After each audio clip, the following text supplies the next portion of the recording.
फिर भले अपन दारू पिए ना पिए वो एक अलग है, लेकिन चढ़ाना जरूर, क्योंकि जिससे बाबा भैरव को अगर दारू पिलाते हैं तो ही वहाँ से द्वार खुलेंगे, जब जाके रास्ता मिलेगा और महाकाल के दर्शन माने जाते हैं। बाकी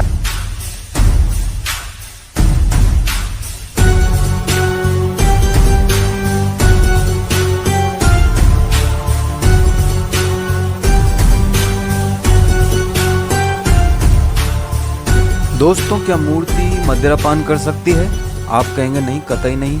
भला मूर्ति कैसे मदिरापान कर सकती है? मूर्ति तो बेजान होती है। बेजान चीजों को भूख प्यास का एहसास नहीं होता, इसलिए वह कुछ खाती पीती भी नहीं है। लेकिन उज्जैन के काल भैरव के मंदिर में ऐसा नहीं होता। वाम मार्गी संप्रदाय के इस मंदिर में काल भैरव की मूर्ति को न सिर्फ मदिरा चढ़ाई जाती है, बल्कि बाबा भी मदिरापान करते हैं। हमने इस तथ्य को खंगालने की कोशिश की। अपनी इस कोशिश के लिए हमने सबसे पहले रुख किया उज्जैन का। महाकाल के इस नगर को मंदिरों का नगर कहा जाता है, लेकिन हमारी मंजिल थी एक विशेष मंदिर, काल भैरव मंदिर। यह मंदिर महाकाल से लगभग 5 किलोमीटर की दूरी पर है। कुछ ही समय बाद हम मंदिर के मुख्य द्वार पर थे।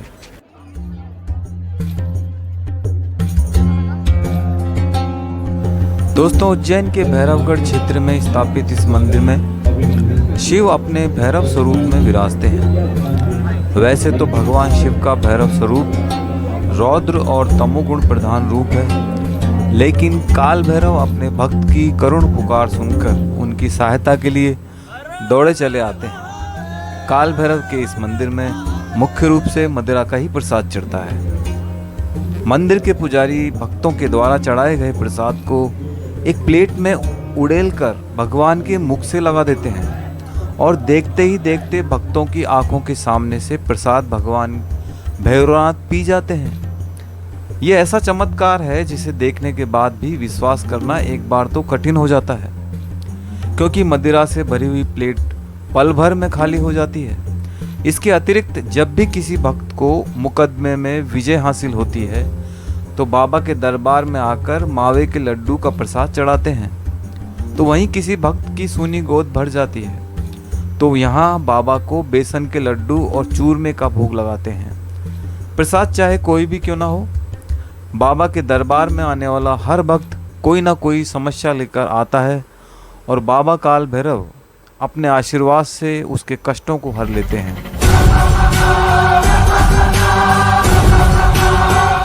दोस्तों, काल भैरव के इस धाम में एक और बड़ी चमत्कारिक चीज है जो भक्तों का ध्यान बरबस ही अपनी ओर खींचती है। वो है मंदिर परिसर में स्थापित दीप स्तंभ। श्रद्धालुओं द्वारा दीप स्तंभ की इन दीप मालाओं को प्रज्वलित करने से सभी मनोकामनाएं पूरी होती हैं। दोस्तों, उज्जैन का भगवान मंगलनाथ मंदिर सदियों पुराना है, जो यहाँ से कुछ ही दूरी पर है। अब हम उसके दर्शन करने जा रहे हैं। आप लोग जिस मंदिर में आए हो, यह मंदिर है मंगल का है और यह पूरे भारत और पूरे विश्व में एकमात्र मंदिर है। और यहाँ पे 9 ग्रहों में से रात पर मंगल जो ग्रह आता ना, मंगल ग्रह का जन्मभूमि जन्मस्थली है। जैसे शनि सिंगापुर महाराष्ट्र आप लोग गए, वहाँ पे शनिदेव का जन्मभूमि है। ठीक उसी प्रकार यहाँ पर उज्जैन नगरी अवंतिका में मंगल का है और मंगल ग्रह जो यहाँ पे बालक के रूप में अवतार है और शिव रूप में विराजमान है और शिव रूप में पूजा होती है महामंगल की। और आप लोग इतने भी शिव मंदिर में गए तो शिव का वाहन आपने हमेशा नंदी देखा है, लेकिन यहाँ पे नंदी की जगह भेड़ है। भेड़ यानी कि मेंढा जो राजस्थान में पाया जाता है, इससे वो निकलता है। और ये भेड़ होने का कारण ये रहता है जब महामंगल मेष मतलब क्या भेड़ का है? भेड़ का सवारी है, भेड़ की सवारी। हाँ, जैसे हर जगह जाते हैं शिव जी की सवारी नंदी देखते हैं। कौन से? मंगल ग्रह। यहाँ मंगल ग्रह बालक के रूप में होता रहा और शिव रूप में विराजमान हुए और शिव रूप में पूजा होती है और इनकी सवारी भेड़। पहला ही मंदिर हो गया एक तरह से। ये पूरे विश्व का एक ही मंदिर है। पूरे पृथ्वी की नाभि पे बना। मंदिर देखा ही नहीं कहीं मंगल ग्रह का। ये पूरे पृथ्वी की नाभि स्थल पे बना हुआ है। जैसे इंसानों का नाभि होता ना, उसी प्रकार ये पूरे पृथ्वी का नाभि स्थल है, केंद्र बिंदु कर्क रेखा पे विराजमान है। कर्क रेखा इसी मंदिर के शिखर से निकली, यहाँ से महाकाल से ओंकारेश्वर होती है सोमनाथ मंदिर गई। और उज्जैन नगरी में आप आए हो तो आपका दर्शनीय प्रसाद 3 जगह चढ़ा जाता है और 3 जगह विशेष तौर पे कभी खाली हाथ नहीं आते हैं, महाकाल, काल भैरव और मंगलनाथ। और इतिहास के पन्नों से चलोगे तो पहले महाकाल के दर्शन नहीं होते हैं, क्योंकि महाकाल बाबा कौन है? इस नगरी के राजा है और राजा से अगर मिलना है तो पहले किसकी अनुमति लेंगे?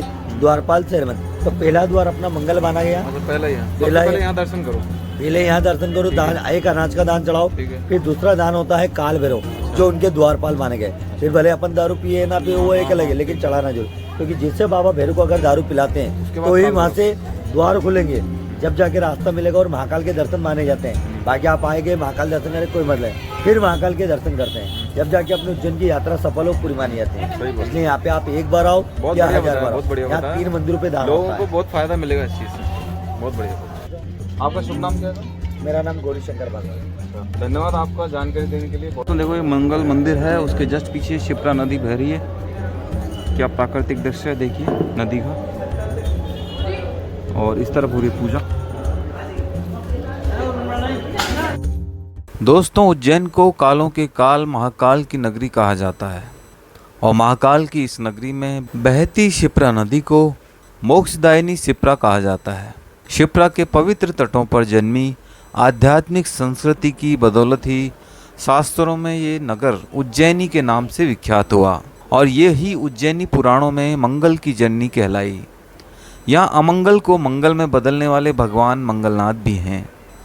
यूँ तो देश में मंगल भगवान के कई मंदिर हैं, लेकिन भगवान मंगलनाथ मंदिर में की गई मंगल की पूजा का जो महत्व है वो कहीं और नहीं है।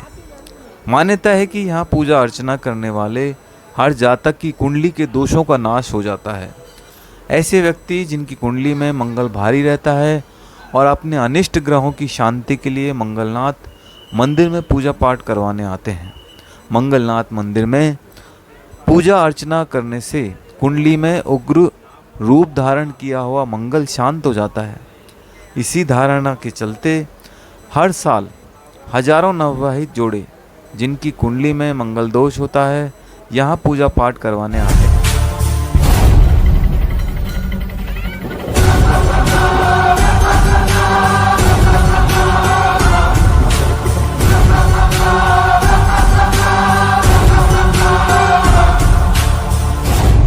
गाइस अब हम हमारे कमरे से निकल चुके हैं और देखिए कितनी ज़बरदस्त बरसात आ रही है उज्जैन महाकाल में।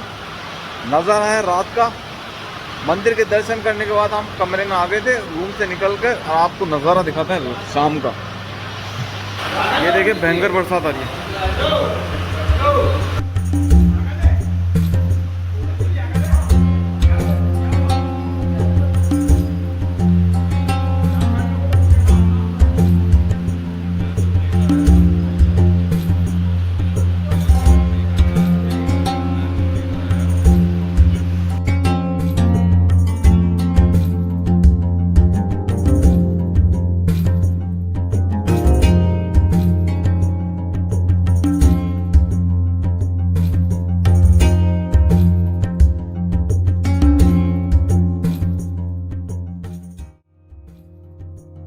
तो दोस्तों वीडियो आपको अच्छा लगे तो इसको लाइक शेयर और चैनल पे नए हैं तो सब्सक्राइब करके ज़रूर जाना। मिलता हूँ आपको जल्दी ही एक और नए वीडियो में। जय हिंद जय भारत दोस्तों।